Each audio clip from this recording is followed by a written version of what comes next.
What if I told you that right now, at this very moment, you're participating in the greatest financial experiment in human history, and you didn't even know you volunteered? What if everything you've been taught about money, debt, and prosperity is actually a carefully constructed lie that's about to come crashing down? And what if the warning signs have been flashing red for years, but almost nobody is paying attention? If you want to understand how money really works and protect yourself from what's coming, hit that subscribe button right now, because what I'm about to show you will change how you see everything. Let me ask you something. How much debt does the world carry right now? Take a guess. $1 trillion? 10 trillion? Try $300 trillion. That's not a typo. 300 trillion. That's 4 times larger than the entire global economy. Governments, corporations, your neighbors, maybe even you, everyone is drowning in debt. And we're all pretending this is perfectly normal? Here's what's really happening. Governments borrow trillions of dollars like they're ordering coffee. Central banks create money out of thin air with a few keystrokes on a computer. Families sign 30-year mortgage contracts as casually as subscribing to Netflix. And somehow, we've all been convinced this is fine? That debt is just part of modern life, that it's harmless. But here's the truth they don't want you to know. Debt has never been harmless. Throughout all of human history, debt has been a weapon, a tool of control, a ticking time bomb that eventually explodes and destroys everything around it. The question isn't if our mountain of global debt will cause a catastrophic crisis. The question is when, and who's going to pay the price when the whole system finally resets. So let me take you on a journey. We're going to dig through thousands of years of financial history, uncover the patterns that repeat over and over again, and discover why we're standing at the edge of something massive. Because this story starts a lot earlier than you think. Picture this. You're in ancient Mesopotamia, about 5,000 years ago. There are no smartphones, no stock markets, no credit cards. But you know what they did have? Debt. In fact, the very first written documents we've ever found weren't love poems or religious texts. They were accounting ledgers. Clay tablets tracking who owed what to whom, how much grain, how many cattle, who borrowed from the temple, who couldn't pay back. Debt is literally as old as civilization itself. But here's where it gets interesting. In these ancient societies, debt wasn't just about economics. It was sacred. Priests and kings didn't just track debts, they enforced them with religious authority. Your debt wasn't just a financial obligation, it was a spiritual contract. And yet, even these ancient rulers understood something that our modern leaders seem to have forgotten. You cannot enslave an entire population with debt forever. Because every few decades, these ancient kings would do something absolutely wild. They would declare a jubilee, a complete debt forgiveness. Every obligation wiped clean, reset to zero. Why would they do this? Were they just being nice? No. They did it because they understood that too much debt destroys society. When everyone owes everything, people stop working, they stop having children, they revolt. The whole system collapses. So the ancient world had a pressure release valve. They knew that debt was power, but unchecked debt was poison. They built in a reset button because they understood human nature better than we do. Think about that. The oldest civilizations on Earth knew you had to periodically erase debt to keep society functioning. Now ask yourself, when was the last time any modern government forgave debt? Now let's jump forward a few thousand years to Renaissance Europe. The world has changed. We've moved beyond tracking grain and cattle. Now we have banks, gold, international trade, and debt has evolved into something far more sophisticated and far more dangerous. Enter the Medici family of Florence. You've probably heard of them. They were one of the most powerful banking dynasties in history. They didn't get that power by being nice. They got it by lending money to kings and popes. See, by the 15th and 16th centuries, debt had gone global. Kings borrowed enormous sums to wage wars across continents. The Pope borrowed to build magnificent cathedrals. Entire empires ran on credit. And here's where we learn our first really important lesson about debt on a massive scale. Spain, the most powerful empire on earth in the 1500s. They had conquered the Americas. They were shipping literal tons of gold and silver back to Europe. They were drowning in wealth. And yet, Spain declared bankruptcy 4 times in the 16th century. Let that sink in. The richest empire in the world, with more gold than anyone else, went bankrupt 4 times. How is that possible? Simple. They borrowed faster than they earned. They fought wars they couldn't afford. They made promises they couldn't keep. All that gold wasn't enough because their ambitions and their debts grew even faster. This is the trap. It doesn't matter how rich you are if you're borrowing even more. Debt doesn't care about your income. It only cares about the gap between what you have and what you owe. Spain's collapse proved something that would echo through history. Even empires stuffed with treasure can drown in debt when ambition exceeds reality. But the real explosion of debt, that came in the 20th century. After World War I, the world was buried in debt. Nations had borrowed unthinkable amounts to fund the war machine. Millions were dead, economies were shattered, and the debts were so massive that repayment seemed impossible. Germany got hit the worst. Under the Treaty of Versailles, they were forced to pay enormous war reparations to the victors. Economists at the time warned this was insane. They said crushing Germany with unpayable debt would destabilize the entire country. They were right. By the early 1920s, Germany was in hyperinflation. Money became worthless so fast that people needed wheelbarrows full of cash just to buy a loaf of bread. Workers were paid twice a day because by evening, their morning wages couldn't buy anything. Life savings evaporated overnight. This wasn't just an economic disaster. It was a social catastrophe that destroyed trust, shattered families, and created the perfect breeding ground for extremism. Debt didn't just hurt Germany's economy. It helped fuel the rise of forces that would drag the world into World War II. Let me be clear. Debt is never just numbers on a page. Debt shapes politics. Debt starts wars. Debt destroys nations. After World War II, the world's leaders decided they needed a new system. They gathered in 1944 at a place called Bretton Woods in New Hampshire, and they redesigned global finance from scratch. The United States was holding 2/3 of the world's gold at this point, so they basically wrote the rules. Here's what they decided. The US dollar would be backed by gold at $35 per ounce. Every other currency would peg itself to the dollar. And this would create stability. For a while, it worked. But here's the thing about systems built on promises: they only work as long as everyone keeps their promises.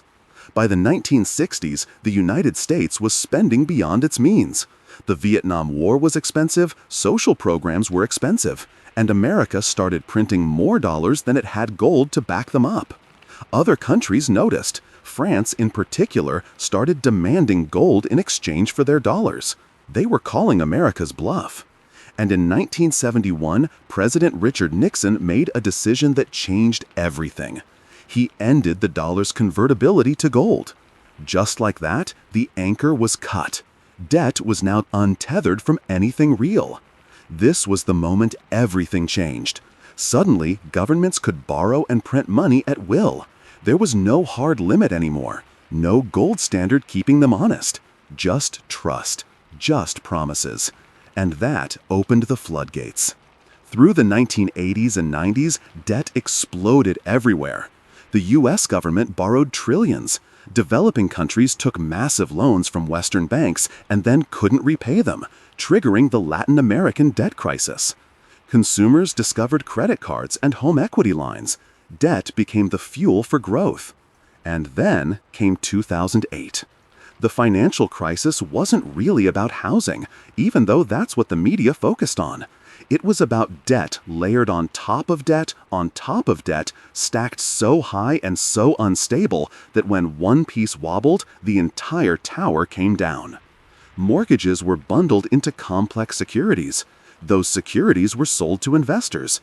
Those investments were insured with derivatives, and all of it was leveraged 30 to 1 or more. When housing prices dropped even slightly, the whole pyramid collapsed. Banks failed overnight. Pensions vanished. Millions lost their homes. Unemployment skyrocketed. And here's the really infuriating part. The people who caused the crisis, the ones who borrowed recklessly and gambled with other people's money, they got bailed out.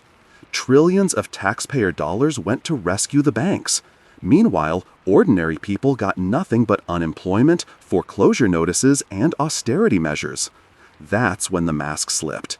That's when it became obvious that debt isn't a neutral tool. It's a system designed to protect the powerful and punish everyone else. You'd think after 2008 we would have learned our lesson. You'd think governments would pull back, regulate harder, Reduce debt levels. But the exact opposite happened. Since 2008, global debt has tripled. Let me say that again. In just 15 years, the world has tripled its debt load. We're now at over $300 trillion. Japan's government debt is over 200% of their GDP. The United States adds trillions to its debt every single year, and politicians barely even debate it anymore. China has hidden mountains of debt in local governments and state-owned companies that might be far bigger than anyone admits. Everywhere you look, the numbers are staggering, and nobody seems to care. Why? Because debt has become invisible. When your government runs a deficit, they don't knock on your door and ask for cash. They issue bonds. They sell them to banks or foreign investors. They quietly build a tab in your name, and you never see it. When you swipe a credit card, you're not paying for something, you're borrowing. But it feels instant and painless. When corporations announce record profits, those profits are often juiced by borrowed money used to buy back their own stock and inflate the share price. The whole system runs on leverage. And leverage is like gravity. It feels weightless on the way up, but it's absolutely crushing on the way down. Let me translate this into reality for you. The United States national debt is over $34 trillion now. That number is so massive, it's almost meaningless. Our brains can't process numbers that big. But here's how to think about it. Every single taxpayer in America is carrying hundreds of thousands of dollars in obligations. You didn't agree to that. You didn't sign anything, but it's in your name. And the interest payments on that debt, they now rival what the country spends on defense. That means America, the world's largest superpower, is borrowing money just to pay the interest on money it already borrowed. That's not a sustainable system. That's a Ponzi scheme. And it's not just America. Italy, Greece, Spain, all carrying debt to GDP ratios above 100%, meaning they owe more than their entire economy produces in a year. This is the trap. Politicians love debt because it buys time. Raising taxes makes voters angry. Cutting spending makes them even angrier. But borrowing? Borrowing seems free. Future generations will deal with it. Except those future generations are here now, and we're the ones stuck holding the bag. So what happens next? History gives us 3 options when debt becomes unpayable. Only 3, and none of them are pleasant. Option 1, inflation. You silently reduce the value of what you owe by destroying the value of the currency. If prices rise 10%, your debt shrinks by 10% in real terms. It's a hidden tax. The government gets to pay back its debt with worthless money, and you get to watch your savings evaporate. This is already happening, by the way. Look at prices over the last few years. Your dollar buys less. Your savings lose value. Meanwhile, government debt becomes easier to manage. Option 2, restructuring. This is when a country admits it can't pay and renegotiates terms with creditors. We saw this with Greece during the Eurozone crisis. Bondholders were forced to accept huge losses. It's painful, humiliating, and economically devastating. Option 3. Outright default. You just refuse to pay. Argentina has done this multiple times. Russia did it in 1998. Each time, it triggers economic chaos, capital flight, and years of suffering. Those are your options: inflation, restructuring, or default. There is no fourth option. There is no magical solution. Debt always ends one of these three ways. So, which path are we on? All signs point to inflation. Central banks might talk tough about fighting it, but governments drowning in debt need inflation. They need the real value of their obligations to shrink. And that means you will pay the price. Your wages won't keep up. Your savings will lose value. Your future purchasing power will be drained away to preserve the system. It's the oldest trick in the book, and people fall for it every single time. But here's what you really need to understand. This isn't just about economics. This is about power. Debt determines who controls whom, who lends, who borrows, and who gets rescued when everything collapses. The financial system is carefully designed so that when debt becomes unbearable, the powerful never pay. Banks get bailed out, corporations restructure and move on. Politicians retire with pensions. Ordinary people lose their homes, their jobs, their hope. That's why understanding debt isn't just financial education. It's survival. If you don't see the trap, you'll live your whole life inside it without even realizing you're chained. So what should you actually do with this information? First, strip away the illusions. Stop believing debt is neutral or normal. Every dollar borrowed has consequences that someone will pay. Second, recognize the historical pattern.